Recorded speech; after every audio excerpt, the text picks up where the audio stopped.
More hostages are now home in Israel after being released by Hamas today. They are part of a second round of exchanges during a 4-day truce in the war.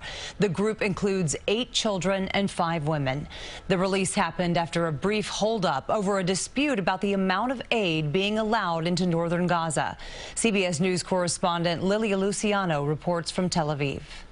Tonight, a delayed release of 13 more Israeli women and children and 4 foreign nationals held by Hamas in exchange for 39 Palestinians imprisoned in Israeli jails, ending a brief but tense standoff and fears of a 4-day ceasefire cut short. Friday, the images of the first 24 of the hostages being released and the emotional family reunions, like that of 9-year-old Ohad Munder racing to his father's arms on the first day of the temporary truce, spread some joy and a cautious dose of hope. 4-year-old Raz Asher told her father she dreamt of coming home. Her dad told her that her dream had come true.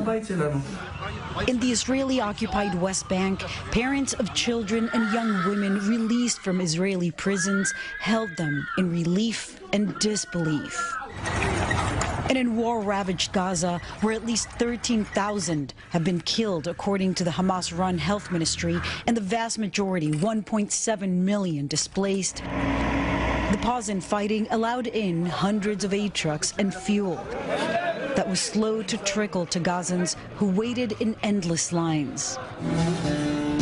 But on day 2, the fragile truce was in trouble. For long hours, Hamas halted the release of the second group of hostages, accusing Israel of not fulfilling the terms of the deal by preventing the agreed number of aid trucks from reaching northern Gaza. Jussi Schneider, whose cousin Shiri Bibas is still held with her children, 4-year-old Ariel, and the youngest of all known hostages, Kfir, says he feels he's been holding his breath since October 7th and once again today. They're playing a very disgusting psychological game.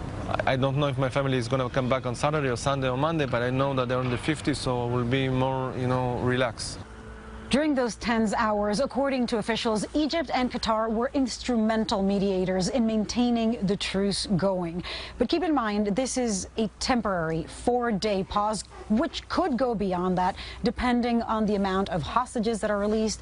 But the two sides have made it clear this is not the end of the war. Lilia Luciano, CBS News, Tel Aviv, Israel.